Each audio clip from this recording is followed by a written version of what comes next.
Welcome back to Story Deep Dive with Dana and Rachel. We are coming to you today with our overview slash preview episode of our new read, which is Cold and Deadly by Toni Anderson.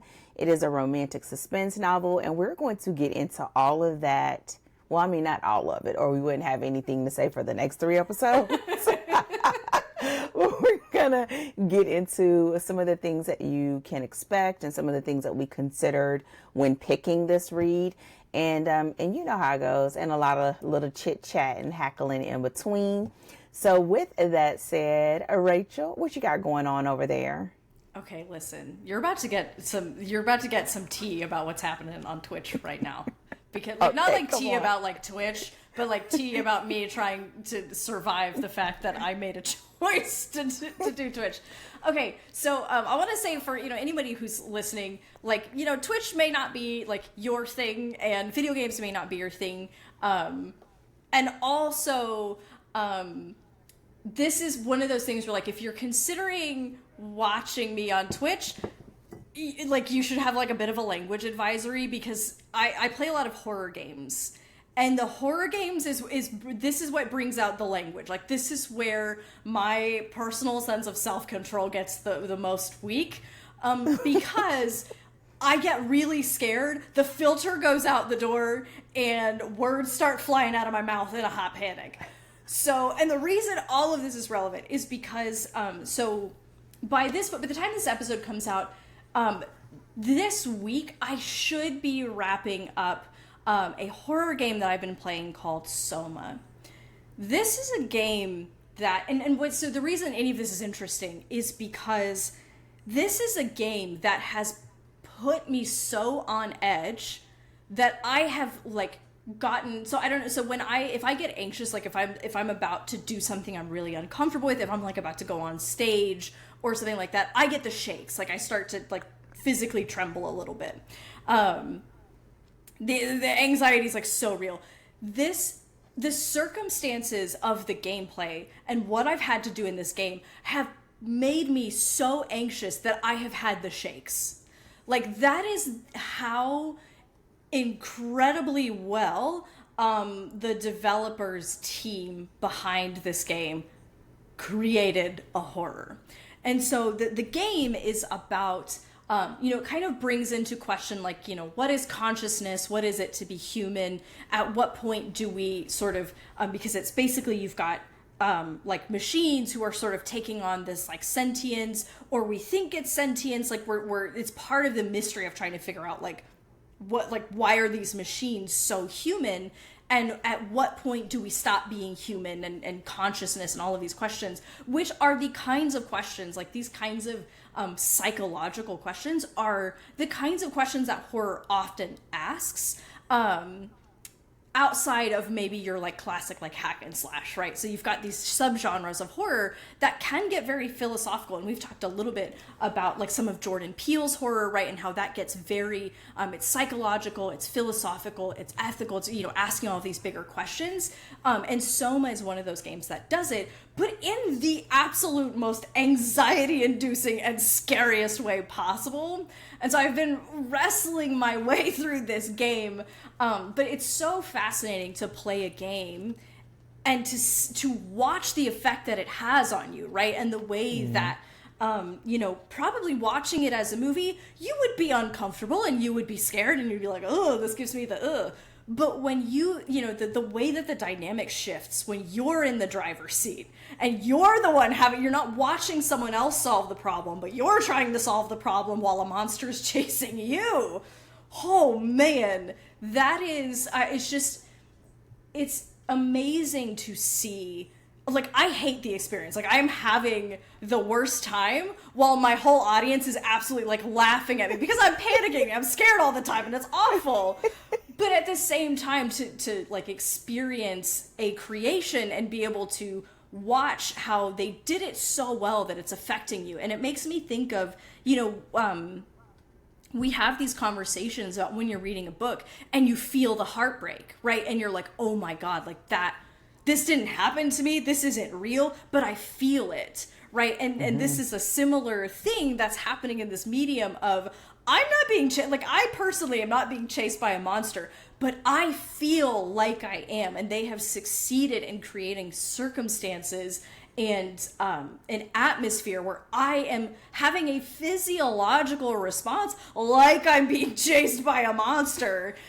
And that is, it's awful, and it's an achievement, and those two things are coexisting right now. And I'm glad that I've done it for the experience, but I'll be glad to be done with it when as it's well, over. because it is, whoo doggy, is it something. So at the time of this recording, by the time this episode comes out, I should be on the tail end of wrapping up this game. It has been a really fascinating look at, the different ways that you create an experience for an audience, and again, how it changes across mediums, and what opportunities you have and what opportunities you lose when you're shifting in mediums. And I think it's interesting because, right now we're seeing a resurgence of TV shows and movies made based on video games, right? Mm-hmm. And this is a huge thing because they historically have been done very poorly and have not been translated well. But we've had, these TV series in particular, with The Last of Us and Fallout especially, that have taken the source material and been, either really true to the material itself or the spirit of the material in the case of Fallout, and seeing, how you have to maneuver and what you have to shift and change when you're crossing over mediums like that. So it's been an experience for sure. So I'm sure you have something more wholesome and less horrifying happening over at Danger Tales. Please tell me about it, because I'm scared all the time. Girl, listen, you already know. I need to come. I haven't been back to your live stream because it bumps up to coaching calls. But ma'am, let me tell you, I haven't been in a long time, but to see you in there, and you can sometimes have a sailor's mouth. Yes. It is hilarious to me. Because I wouldn't have ever thought. And then my husband come in here looking at me like, what are you watching? Listen, it's Rachel's fault. Listen, that's all I can say. This is Rachel's doing this. And Rachel Mr. did it. Pittman is probably like, she's a bad influence. Okay, Rachel did it. So, no. But what I can say, though, I think it's so interesting to see you having this experience as your friend, and also as someone that knows you wanted to do this for a long time, and this was a medium that you kept sort of ping-ponging about, and then you just decided, you know what, this is what I want to do. And so to be able to pick and do something that you wanted to do for a long time and get to have fun doing it is sort of like the best of both worlds, right? Of like this sort of a meshing of what you enjoy, storytelling and creativity and video games. And so I think it's amazing because as I heard you talking about it, I was like, listen, as excited as I have been about video games as Mario Brothers, the original. Yes! Oh, and the Sudoku. old classic. Girl, Sudoku and Tetris. Those are the only games I know. I don't know nothing else. So I'm nuts. But I will say, I think it's been interesting because a number of like YouTubers, because I love watching my podcasts on YouTube. Yeah. YouTubers that I've loved to like that have commentary and things like that are now starting to move to Twitch. Yeah. The live stream. So YouTube.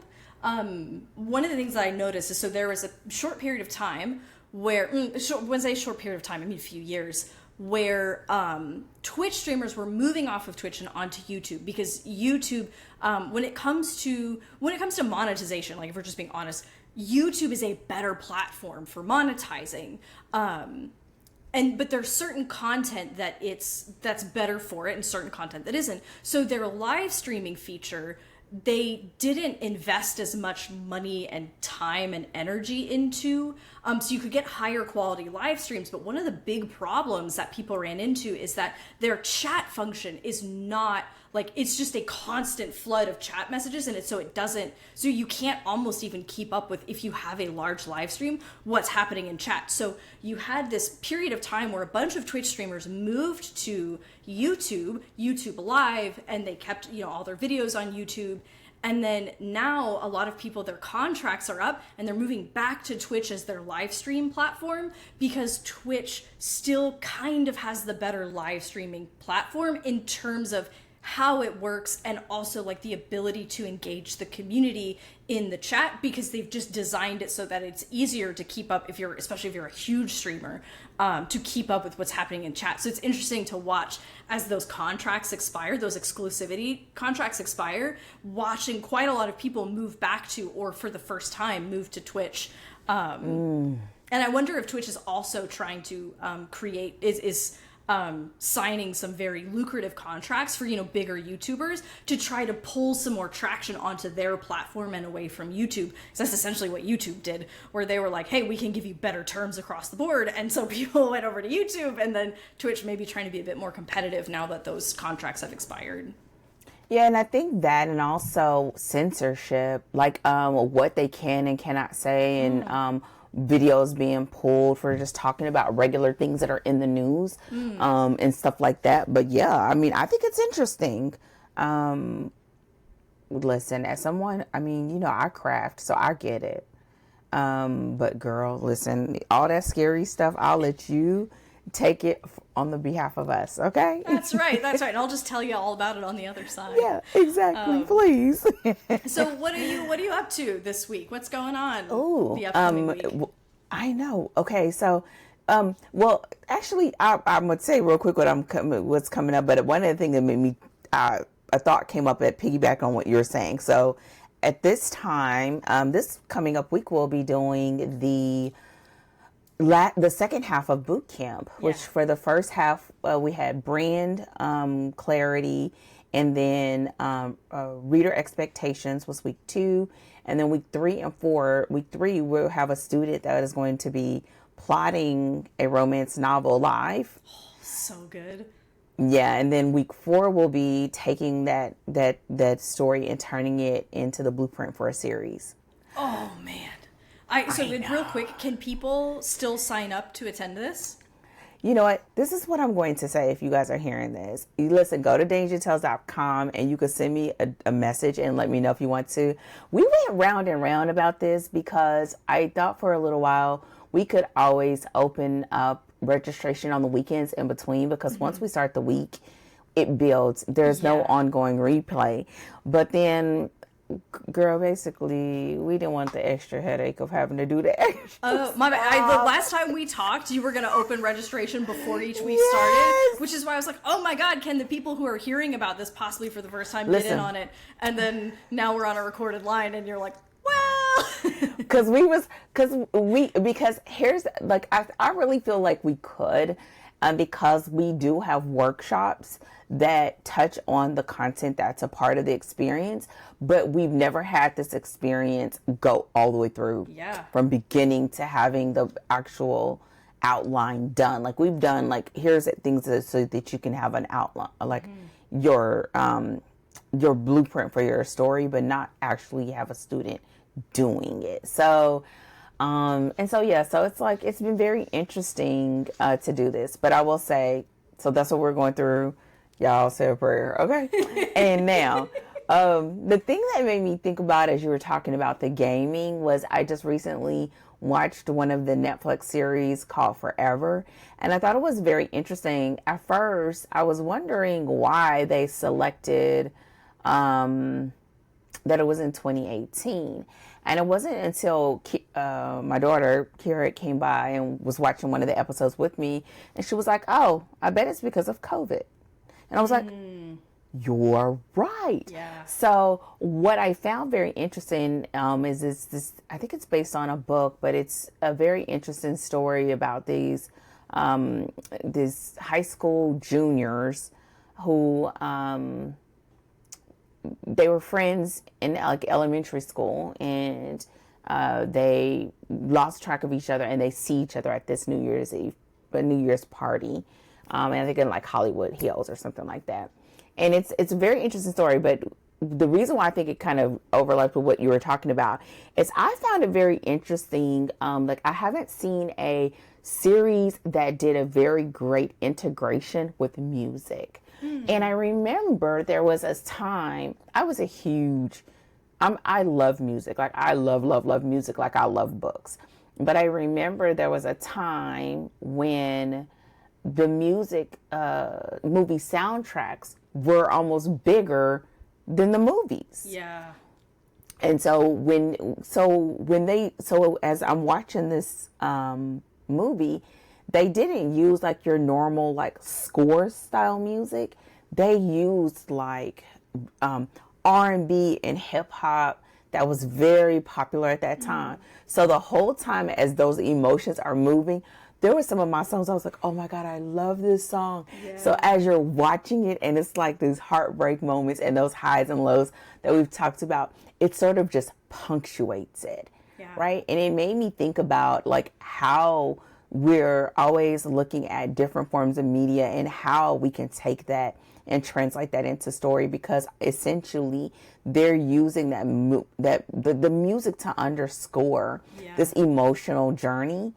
And it's very interesting because it's a young girl who gets caught up with the sex tape and a young guy who has ADHD, and he's struggling to keep up and stay focused when his mind just really, it challenges him and almost feels a little bit like he's playing it as if he could be on the spectrum a little bit. And so to have that with Black characters, and then the things that come around that, the stigma of the sex tape, having a learning challenge, and all of that in the context of these high school kids. Wow. And they're economically different. His parents are well-to-do. They live in Hollywood Hills. Her mom is a single mom living in the projects kind of sort of environment. And so I don't know. I just feel like when I was watching, I was like, oh, wow. But at the same time, it's been interesting because you have a platform like Netflix take on these books to turn them into a series. And then at the end of the day, they don't necessarily always honor genre norms. Yeah.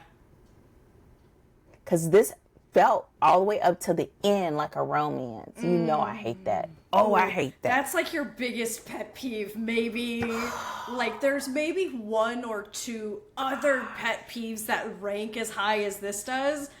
But this is the one that every time I've talked to you, like the one that'll get you like, ooh, like it'll just really burn you up. Because I feel like you miss out on a very valuable opportunity. And I think it's because you're going after moviegoers, but you're going after moviegoers with the book. Yeah. And readers with the book, the romance, the expectation is we get the happily ever after. Listen, a happy for now is not a happily ever after, and a maybe happy for now is not. And I think that's very interesting, and I wish people would just meet with me first. Just come on, Netflix execs, just get over here, okay? Like, just talk to me. Let's do a round table. I know y'all want to maybe do this as another thing, something. I just feel like, it's been a couple of movies that they've done that here lately, and I'm just like, I think it's one of those things where people want to write a romance because it's so popular, but then you don't want to adhere to like the genre norms. You just want to do your own thing for the sake of creativity. And I think you just miss such a valuable opportunity. Yeah. After you did all that work. And I think too, like, for you as someone who loves romance and works in romance, I think that when people misunderstand the genre, it's really frustrating because it's like, not paying the proper respects to a well-established genre, right? And that can, like, I think there's an aspect of this of like people misunderstanding like what romance is about, why it is the way that it is, and what makes it romance. And it's one of those things where it's like, if you want to write and this is where a lot of times you'll start talking about the delineation between a romance and a love story. Like if you want to write a tragic love story, you can do that, but you should market it appropriately so that your romance readers don't show up or your romance fans don't show up and are like, yes, romance, because they know the genre. They know what they're they think they know what they're getting, and then they're mad and they throw the book across the room, and you're wondering why people are so split down the middle about it or whatever. And it's that lack of understanding of the genre that you cherish and that you've given your time and energy to understanding, right? And then you see people sort of just be like, I'm gonna make a romance because the people love romance, and then you don't make a romance, and then it's like, ah! Oh, and here's what makes it so bad. And I think what happens is it's kind of like a double-edged sword, because a movie or a show like that on Netflix is going to do 10 times, 20 times more revenue, right, than a book. Therefore, when someone then goes and reads the book, it's like, oh, this is so cookie cutter. This is so... Why? Because they don't know that there's a structure and so it's this thing. And here's what I think in this case, even though y'all, I would totally watch the series again. I think they did a beautiful job. They picked some amazing directors. Like, you can feel it. It feels very nostalgia to the time. I don't normally like watching shows like this that are about teenagers, but I think they were right on that cusp of adulthood that you felt the impact of that. And I think that's where it really did well. But what I think they did so well, like the coming together, the breakup scenes, all of those, even the climactic scene, like oh my gosh.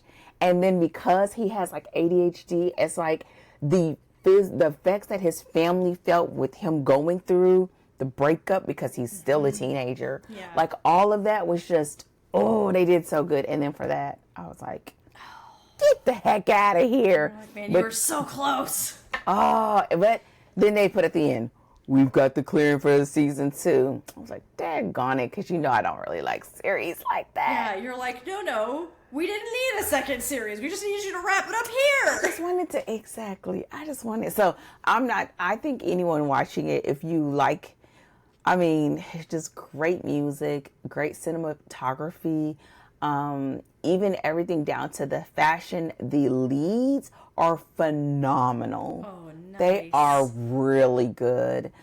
It sort of reminds me, on a lighter note of, oh gosh, what's that other movie that I really love with the teenagers? Love and Basketball? No. Because, most of yes, Fault in Our Stars. But it's not depressing like that one. But just to see them two together, oh my gosh. I just, I cannot move past that movie without watching it. And I can't watch it without boohoo crying. And I hate it every time. That's the reason I haven't watched it, is like, no sad.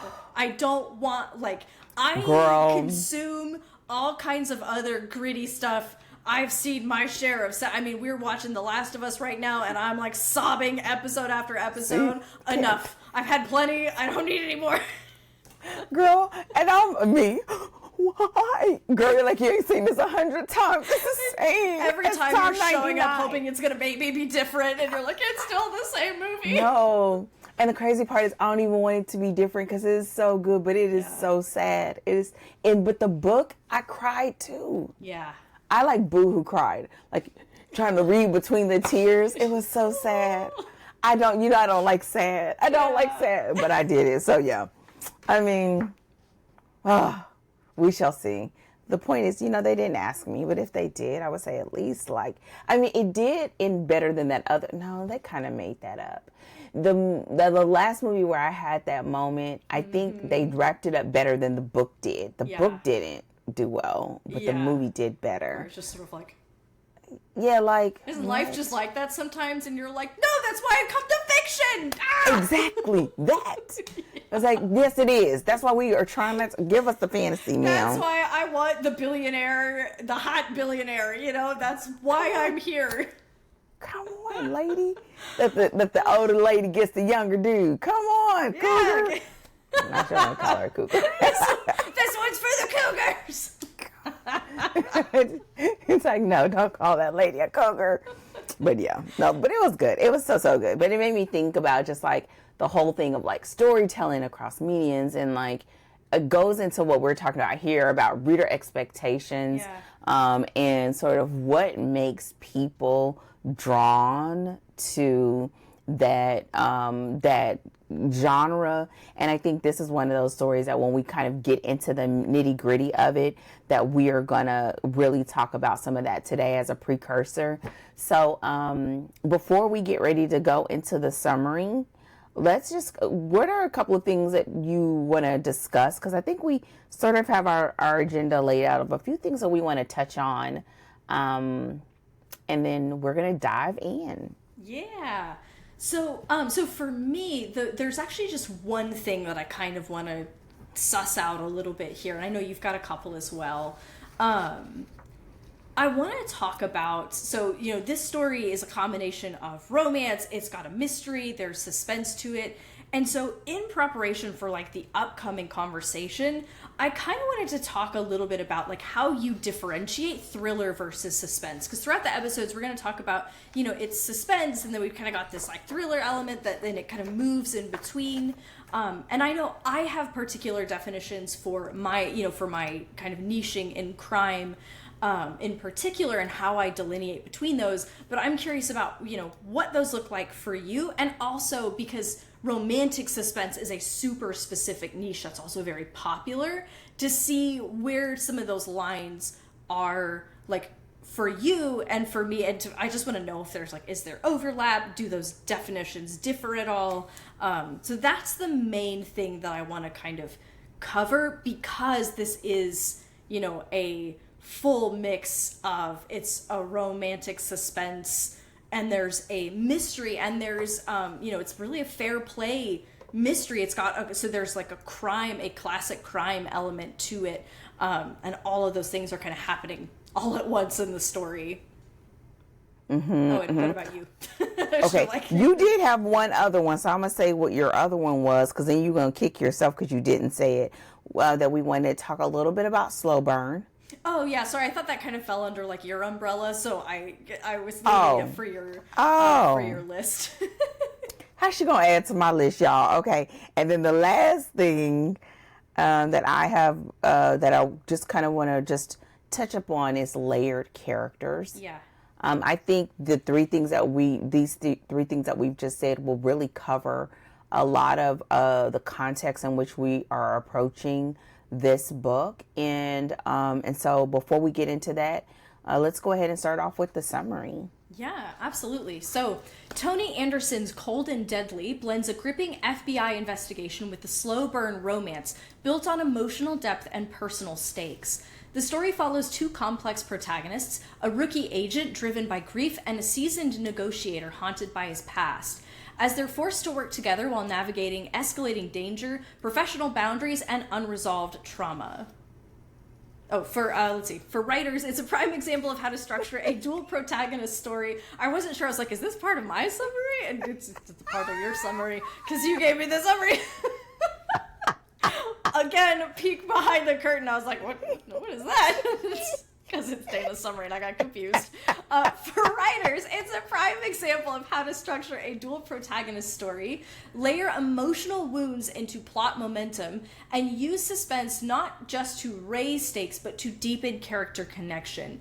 The romance doesn't interrupt the thriller, it emerges from it. Exactly. Well, then let's go ahead and dive in. I think we can start with the suspense thriller. First of all, the first thing is, I don't think the definitions are different. I think the only difference is the fact that you're sort of deciding how you want to integrate that with romance. Whether, like in this story, it's a duel in that those plot threads are moving together in tandem, or that you have a situation where you have the main plot in a B plot. And that's where you have a subplot of a love story or a romance, or a subplot of a suspense. But usually it's the treatment has a different degree, right? And so I would say, to me, and I'm looking forward to yours, because I think this is the part where I need to shore up. I don't think it's different for romance per se, but just that it's not treated the same. I think the difference is really about how much the reader is aware of. And so I look at how much the reader is aware of, and the intent of the antagonist, whether it is specific to the protagonist or if it's just a general thing. And I think are yours the same? My definitions vary slightly from yours, but I think that the two play together really well. So I think it's like more like two sides of the same coin, or, you know, two aspects of the same thing. So because this gets so we talked about this in multiple episodes, where again, mystery, crime, and thriller and suspense, they're all smashed together in the bookstore. They're smashed together at Amazon, they're placed together in the bookstore, but the experience of them is different, and knowing which one you follow, like, it can feel impossible to know which one you're writing when they're all kind of listed together and you're like, I don't know what the difference is. And so I did a little bit of work to try to like pull them apart and the kind of differing phenomena between them. So when I'm looking at suspense, I think about suspense as being there is an antagonist that is hunting a protagonist, versus a thriller. And this is why I think they can also live together, because I think a thriller is a protagonist hunting an antagonist. But and the reason I take pains to differentiate between these is because in a thriller, and I'm just talking classic in my genres, in a crime story, the expectation is that we have a reveal of the criminal, and it's someone we could have guessed, right? This is the mystery element of a crime story. We should have fair play so that by the end, it's someone we know. In a thriller, the thrill of the story comes from the chase of the antagonist. So it's not necessarily, so I think about Silence of the Lambs. Silence of the Lambs, the expectation is not that we're going to be able to guess who is behind the killings all along. We are following Clarice Starling as she follows the trail of a killer and tries to find them. And a lot of times what happens in a thriller is at the end, it gets reversed, where the antagonist starts chasing the protagonist. Whereas in a suspense, the protagonist is being hunted all the while. So I kind of think about it like a suspense is like a high stakes game of hide and seek. A thriller is a high stakes game of tag. And so, because when I think about suspense stories, I think about something like, what is her name? Is it Frida McFadden? Who did like The Housemaid and stuff like that. Yeah, that does a lot of domestic thrillers. Yes, where you have these, and the way that the stories are positioned is you have a protagonist who's in close quarters with this antagonist, and they're kind of uncovering the truth, and then they're trying to escape out from under them, and the experience is suspense. And this is why, again, I think so these are called domestic thrillers, and the way that I categorize suspense versus thriller is a bit different. But so that's how I sort of like, because I'm looking at also the effect that they're creating for the reader, and the protagonist's relationship to the chase with the antagonist, and again, why they can kind of live together. We have an antagonist hunting a protagonist, and then a protagonist getting wise to the fact that they're being hunted and turning that chase around, or having to escape in time. So that's how I separate the threads when we're looking at crime stories, and we're looking at a thriller versus a suspense versus a mystery crime story, and what the reader is expecting and the effect that we're creating. I think that was clear as mud to me, but I get it. Excellent. Great start. I think it's good. I think also because you are in a space with your clients where there usually is like they're doing one or the other. Yes. Versus I think when it comes to romance, it's almost as if the romance sort of falls in the cracks of the differences and sort of merges them together. Yeah. That usually it's in the course of either an investigation, and every once in a while, I think from the suspense aspect where there's an antagonist that is unknown, but the protagonist is feeling the effects of that antagonist for a lot of the suspense.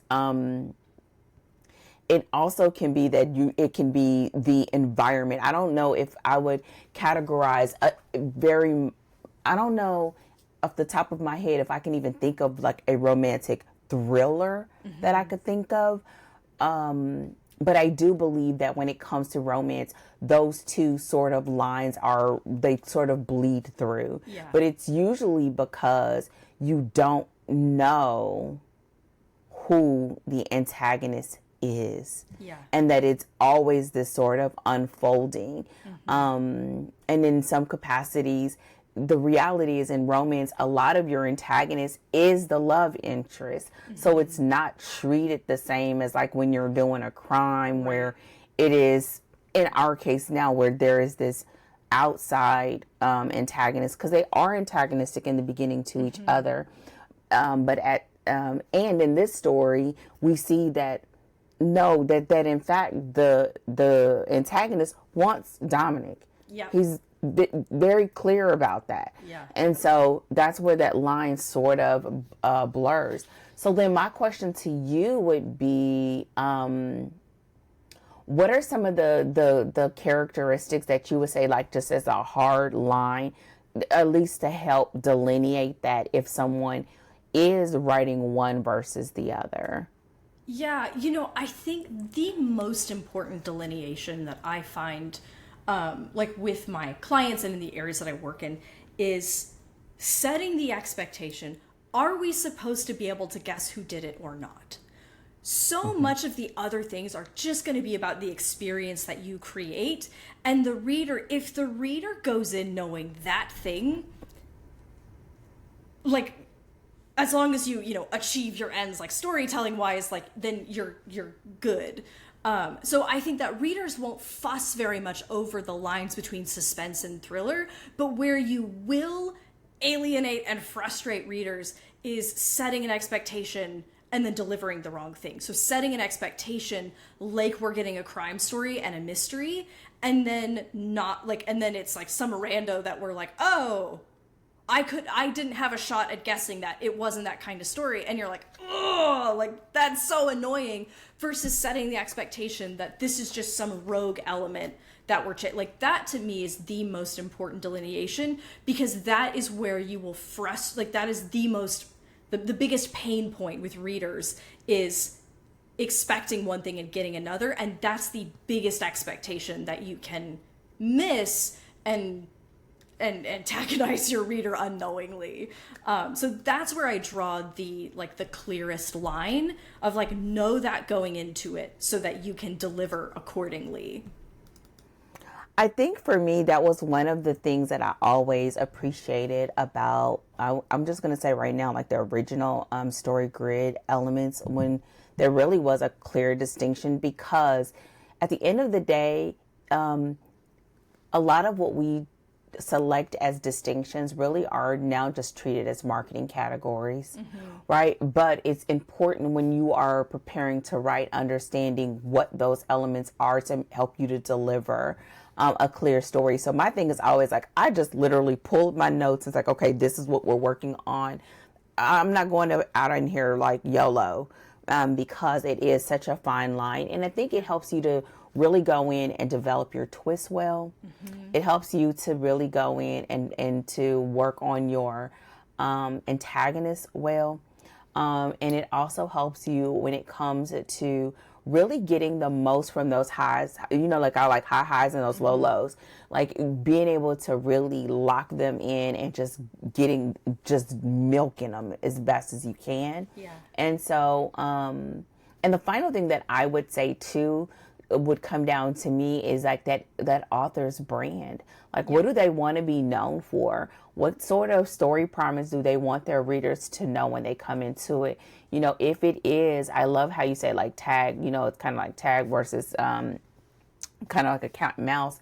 But if, you know, if that's the thing, if that's part of the thrill, it's kind of like when we talked about in one of the episodes, oh no, it actually wasn't in one of the episodes. We were talking about in book club here recently of like, one of the students was like, oh, I thought it was okay. But that student was a thriller writer. Mm-hmm. So the cozies are not looking here for mental gymnastics. Yeah. They want a really simple whodunit. They want a little bit of fun, some funny, a little bit of action, and then they're going to go to bed. Yep. You know, it's not the same thing. They don't want to be haunted at the end of the night. Like that's, okay. They want to go to bed and be able to go to sleep.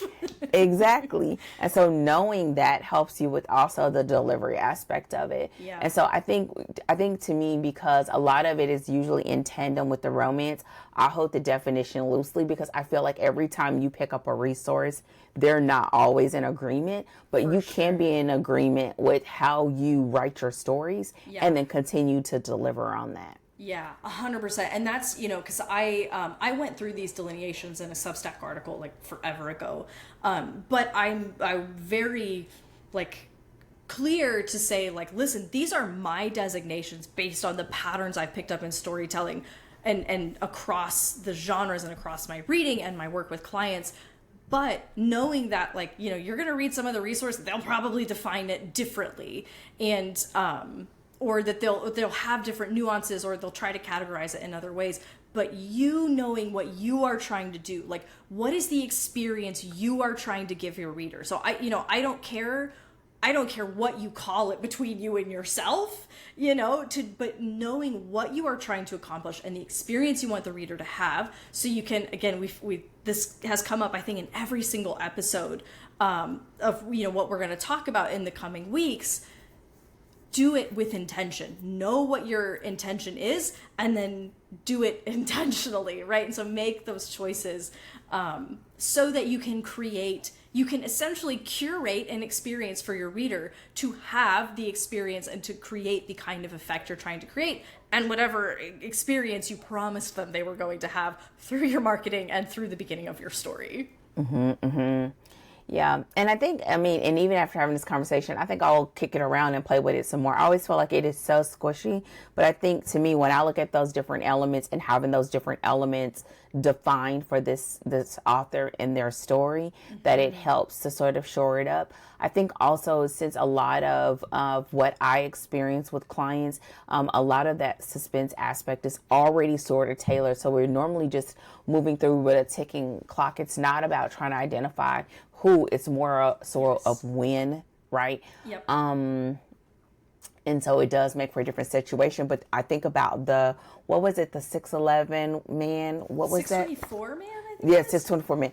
That was like, I think to me now, like that for me was really like, okay, this is what a thriller is. Like, you're racing against the time, and you have no idea who you're up against, and at some point the energy of that antagonist turns specifically to the protagonist when that was not the original intent. And so to me, that is when I really, to me, have a thriller. And I thought that was just a great play, and the fact that it was just these brushes and we just didn't know what was going on, and all these clues were sort of like unfolding.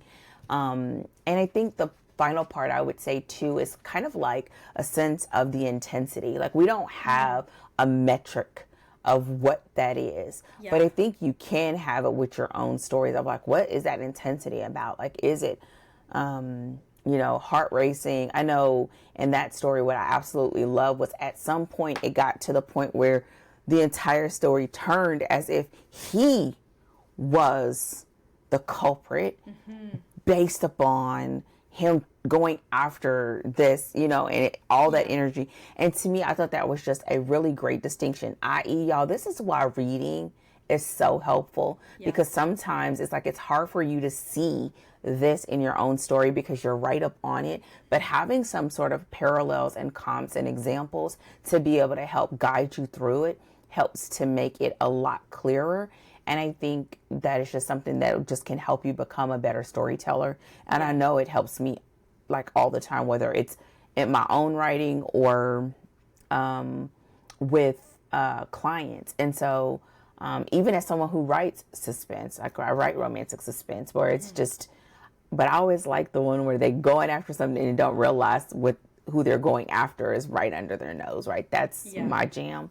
But yeah, so I mean, with that said, I would say with this story, you know, understanding that we have moments where it's suspense, thriller, mystery, sort of all kind of thrown in together.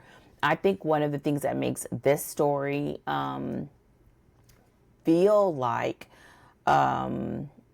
I think it has a suspense aspect because even though we get the antagonist, we really don't know who the antagonist is. Yeah. Like we started getting 100%. Some understanding. Like I was like picking up every name that they dropped down. I was trying to pick it up because I was trying to grapple with who it was. But we knew, but we didn't know. And we never fully knew the proximity to the protagonist until it sort of gets closer and closer later on, a little over the halfway point. But yeah, so yeah, that's a little bit clear as mud, but I think we do put you on the right path. We at least have a like the like bottom line is like, what's the effect you're trying to create? Set up that promise and lean into that effect so that you can deliver on whatever it is that you promised the reader you were about to give them. Exactly. And I will say too, and I mean, and this is just like a nod, just the original training where we met in Story Grid. I think this is one of those times where I did appreciate the distinction between thriller, action, crime. Even though sometimes to people they can feel like they go close together, it actually isn't. And it helps to have that because some of those areas are muddy. And I think the reason why they're muddy is because there's a difference between the genre that you're writing and the categories that you select to market. Yes. Yeah, for sure. And that was something that I think Story Grid was so helpful in, right? It's like drawing a delineation between like what are we marketing versus just what are we trying to accomplish? What is the effect we're trying to create? And understanding that that language won't always match up, right? And that information alone is like, oh my God, thank you for like letting me know that, you know? And then just in this case, just taking ownership of the language in which you intend to operate across your brand. And then that can help you with seeing your way through and then beginning to identify what those reader expectations are so that you can write them. Yeah, absolutely. Awesome. So the next thing that we wanted to sort of talk a little bit, well, did you have anything else you wanted to add to that? No, I think I think I see a logical direction toward our next kind of reader expectation. And so talking about probably the slow burn, right? Yeah, and exactly. How, because this feels like a true slow burn. So like to the point of like, right, like even the language, like the level of attraction develops over the course of the story. So do you want to kind of just kick us into like talking about this is a slow burn and the development of intimacy as it kind of happens in this particular, and what's maybe specific to slow burn as well? I would say in general, just like what I was talking about suspense and thriller, there is no hardcore, this is what slow burn is. I think one of the things that we have to remember is that a lot of the categories, well, here lately, slow burn has actually been pretty popular, but most of the stories that had slow burns in them were across multiple stories, right? Oh, okay. And that is not the case here, right? Yeah. So if you think about a cozy where she starts having a thing for the local sheriff, they usually don't even come close to anything until book 2 or 3 or whatever. Yeah. Right. And that's usually sort of the capacity on which we used to have a slow burn. But I would say in this case, we do have a slow burn, but mainly because, I'm going to do one more caveat. Sorry, y'all. The other caveat is, I think the reason why we would tie this as a slow burn now, because the norm in romance now is a faster pace. And I think that matches time to our earlier conversation. Entertainment, movies, even music is more graphic. And what I have to remind my clients of a lot of times, I mean, again, I feel like I'm a date of myself. I remember when I was a kid, they could only kiss. You could not say anything that was close to a swear word. You could not say damn. Like that was never on regular TV. You had to have paid cable. You see what I mean? For those types of words. And Contrast now that it's even with like the 90s, right? Where you have, like I think about Friends, right? Where they can say a certain a level of swear words and it's on syndicated television. That, and then take it another step forward when you think of Scandal.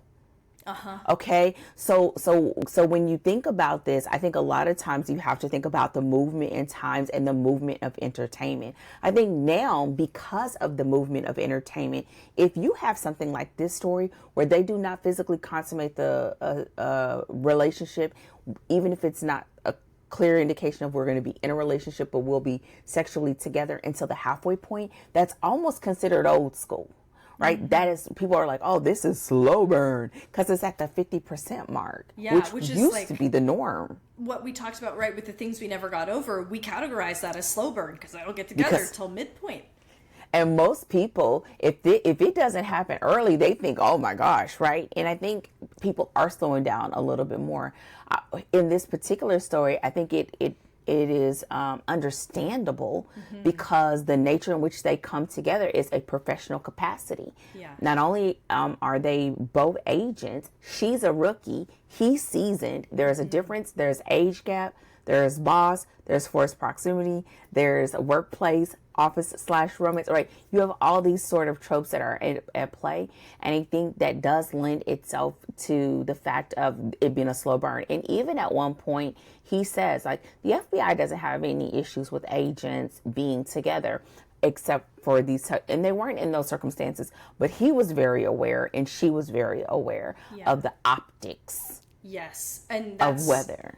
Which was really great because it was creating great circumstances that are buffeting against the relationship. So the relationship doesn't go against protocol, but because of how the FBI works and because of how it looks, like that, like the sort of politics of that are important because they both care about their careers deeply, right? And so it gives us, we have a reason for them to, like, we have these kind of external forces pushing against them, even though they're not, breaking the rules in any, like, like where it's like, oh my God, the FBI is going to freak out, you know what I mean? So she plays that just right of like why they would want to resist and why they would be concerned without fully being like, full Romeo and Juliet, like we can never be together because the FBI won't allow it, that kind of thing.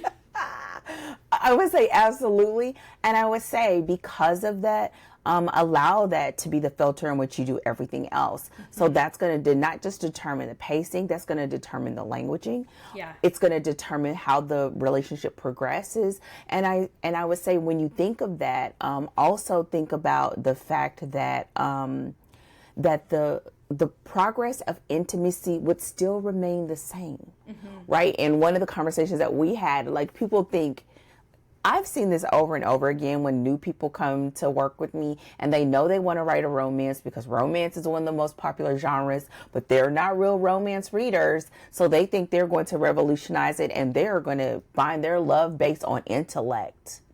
Girl, ain't nobody trying to find nobody because they're smart. Now, it happens. Hey, easy. That's my whole claim. Listen. Because your man thought you looked good, girl. Listen. Okay, he didn't leave with that because Trevor was looking cooler than that. But he was like, she looked good, okay? Now, he probably didn't say it like that. But the point is, like, we still, like, visual. And now I think people have all these words for it, asapien or whatever, all this stuff, where they start saying, like, the actual physical chemistry does not fully connect for some people until they are mentally stimulated and other things like that. But I think even if you had a character where that was their truth, you would still have a lead-in that causes that connection, whether it's by the eyes, physical touch, or whatever. And so I would say that if you find that you are new, don't try to reinvent the wheel there. You got bigger fish to fry. Yeah. You know, you want to make sure that, you know, it could even be that it's that, and you may not want to use overly explicit words, but at the same time, people being physically attracted to each other is normal. You don't want nobody to be like, oh, she's smart, but she butt ugly. Don't nobody want that, right? Especially not your like opening romance, right? Again, because we're also in we're escapism, right? Yes. No woman wants to either look at a guy and be like, well, at least he's funny, or be on the reverse where he like, oh, she ugly, but she real nice. Like, no, See, no. And that might work. It might work in internet dating. You may set up the situation a little bit different because he woos you with his words. But I think that's the thing that people kind of can get wrong sometime, right? Of like, oh my gosh, I just don't want to be wanted for my body. But you are entering, I always say, romance is fantasy. It's in a suspension of belief. You know, I mean, I think I probably were the very few relationships like mine where you met the person that you are with in high school and you're still together 30 years later, right? That's not the norm now. But at the same time, a lot of people want that to be their truth. Yeah. That you find your person, that your person has always been looking and they only looked for you, you know? And so with that said, here we see that, but it's tempered. It's tempered by the circumstances. It's tempered by grief.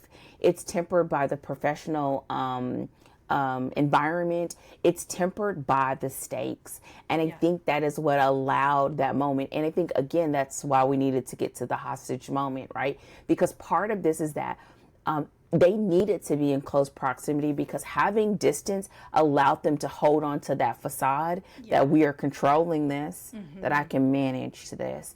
And I think that this is one of those opportunities where if you're a person that you do want to write romance, but you just don't get into all of the other steamy bits and parts, or you haven't totally reconciled for yourself that this is just how it is in the genre, then this may be something that you can do. Like you can have this sort of almost like the best of both worlds. But I think it's not by totally excluding the part that readers come to romance for.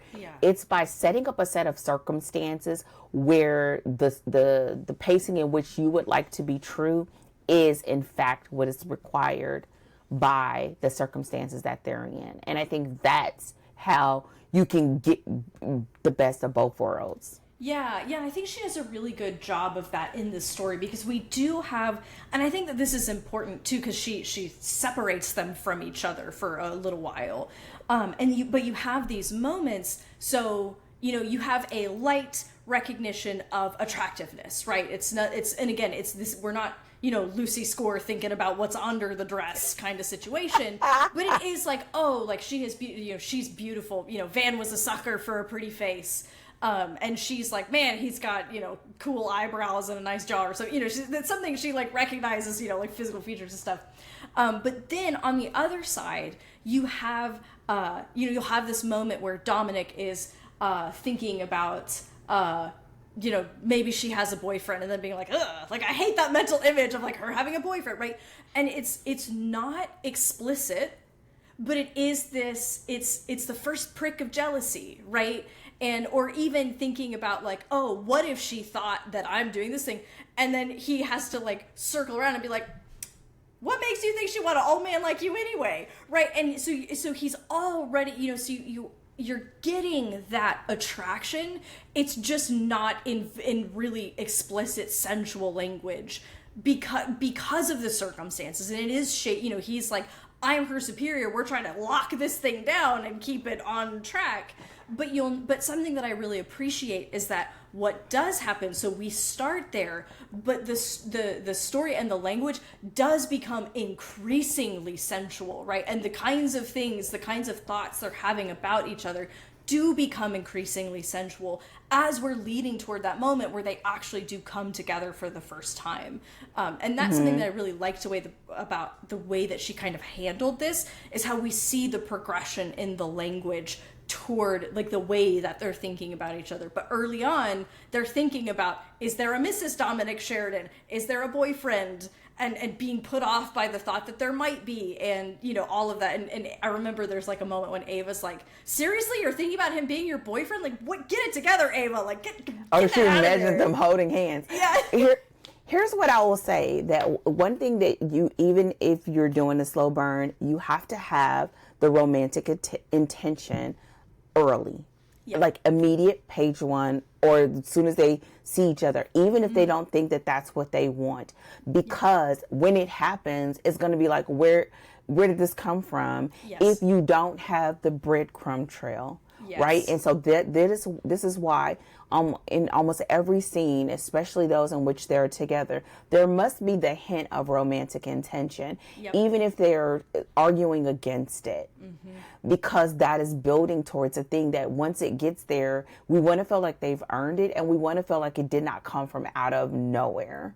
And I think that's the part when people are sort of adverse to that they equate the sensual nature or talk of it with the fact that it must be on page. Those are two different things. You can decide to keep it on the mild side, or you could be like super hot, they get drunk and they just have a one night stand. You know, it's whatever, but it must be that we are building to this place, because at the end of the day, even when we have, unless you're doing erotica, but I think that's even changed, when you have that physical intimacy, that's not the end. It's just it's just a physical expression of feelings that most of the time they are unable to fully communicate. In this case, they had enough time around each other and spent enough time around each other that they were able to communicate a few things a little bit better. But even after they sort of consummated it, they still wasn't all the way there yet. They just knew they had a good time, and they just knew they wanted to do it again. And now when a life gets in the way, then that can make it a challenge. And that's how you can continue that slow progression of it, where it's not, rampant, with scenes depending on your genre. But I think because of the stakes again and the circumstances, it kept it sort of at bay. Yeah.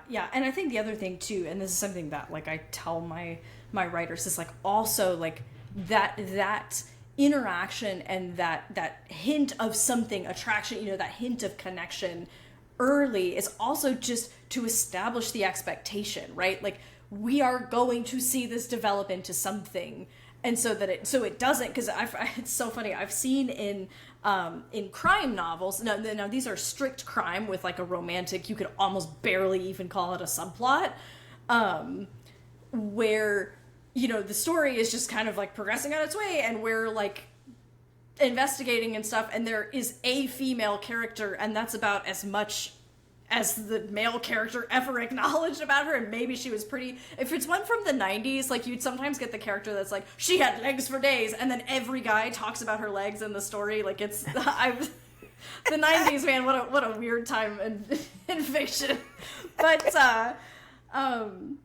But then they get together, and you're like, why? Where did this come from? Like, and sometimes because the main character of the story is really not a catch, you're like, girl, you could have done better. What is this? And then all of a sudden it feels all out of whack.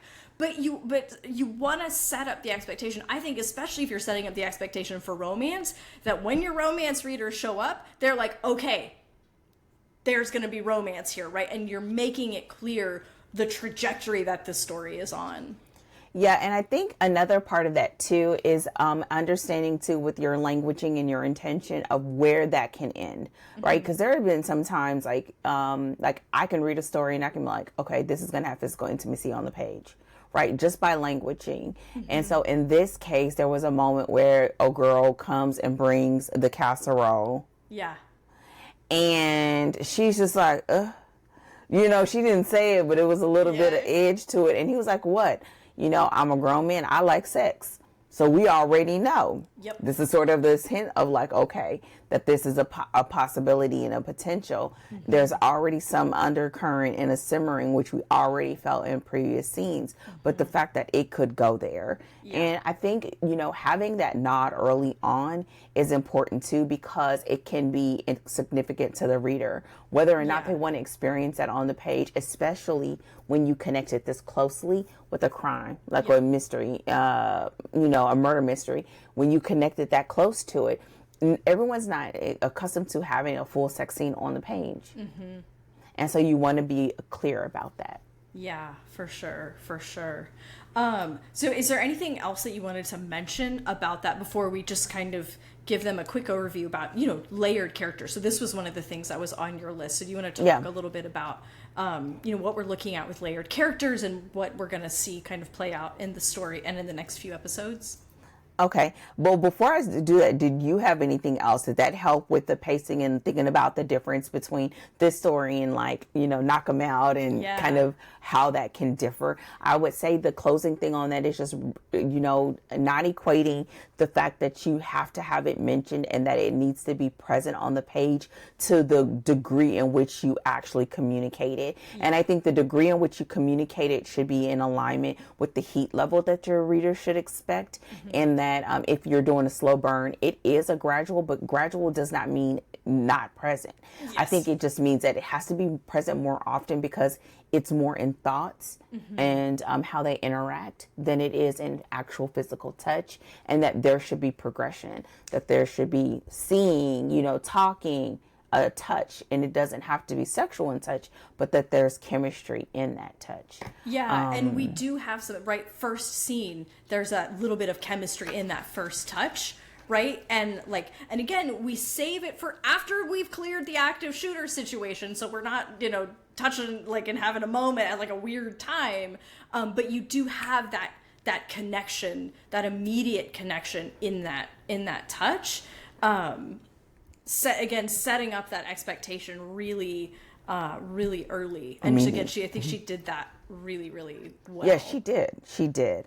Okay, so then when it comes to the characters, and I'm not going to belabor this because we have a whole episode on it, but I think this story does a really good job of having layered characters, that you have the vulnerability and or the emotional guard of both Ava and Dominic in this story, and our antagonist. And because we do get the moments where the protagonist is on the page, we get to experience that. We do experience it in grief, but we also experience it in the totality of how their relationship sort of evolves. But I think this is one of those great times where you get it all the way from their professional aspirations, the things in hit or misses when it comes to romantic relationships, and their upbringing and wounds from their childhood that contribute to who they are today, and what are those layers that they need to lower and or let go of in order to be fully seen and fully realized in this romantic relationship. And so we do see that in this story, and it's really done well. And the fact that we can add the antagonist onto is just great job. This is a great thing to see in the story. Yeah, absolutely. And I think that she did a nice job of because this isn't a super long book. These characters are only they're only our protagonists for one book. That's their story is one book. She says, and then holds up one finger on each hand. It's one book. And so I think she gave us just about the right level of detail and wound and internal transformation, where it wasn't too little so that they felt sort of flat or a little bit boring. And it wasn't too, I think that there are certain things that we maybe went too much into that we didn't strictly need, but I think the details and the creation of the character and the transformation that they went through, it was focused. It went, we had our up and our down, and we, moved through, again, we used that lens of grief and had them confronting their wounds because of that grief and because they're thrown together in this case. And it was just about the right amount for a single book and a single transformation, because they're only, it's Dominic and Ava are only in this book, at least as our protagonists and as our love interests. And I would say, yeah, I totally agree. And I think at the end of the day, I think over the course of these episodes, we're going to go into some more detail on specific areas.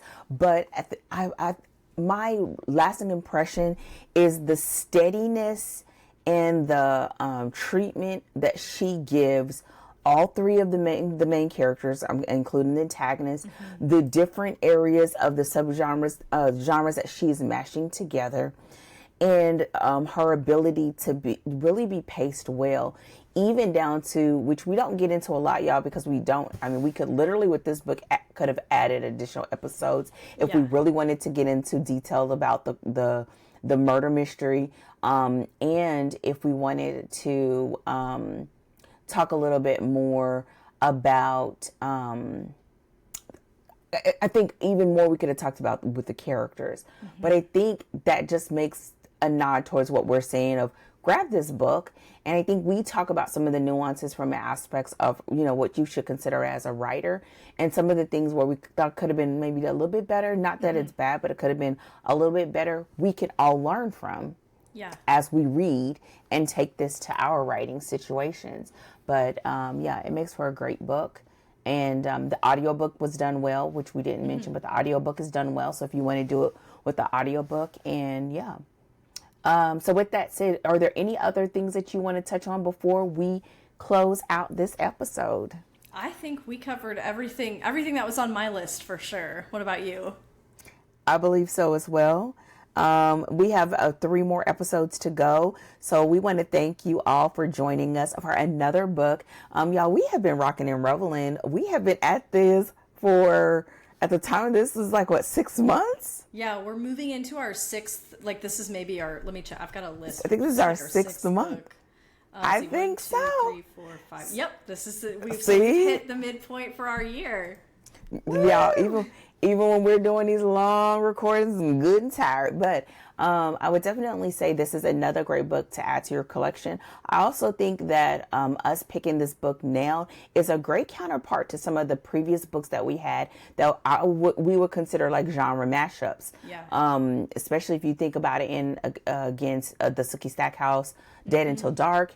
If you think about it against, it was one more that I was thinking about. Oh, no, I think I'm thinking about what's coming up. I think you're maybe thinking about our next book, yeah. Yeah. So the point is, it really does add to those situations. And finally, I think this book is one of those books that it doesn't matter what genre you're writing in, you could take something from this book. Yeah. Man, just in how she did it. And so I think it can definitely be one that you can see yourself going back to again and again, and a fairly straightforward, easy. And we didn't even talk about twists. Man, great twists. So So with that said, if you haven't done so already, don't forget to visit us at storydeepdive.com. You can find our episodes, our show notes. Leave us a comment and let us know if you're reading along with us, if you have any questions. And wherever you are listening to or viewing this podcast, don't forget to thumbs it up and subscribe so that you can know what we have coming up, because we have many, many more stories coming your way. With that said, we are out. Take care. And as always, happy writing. Goodbye.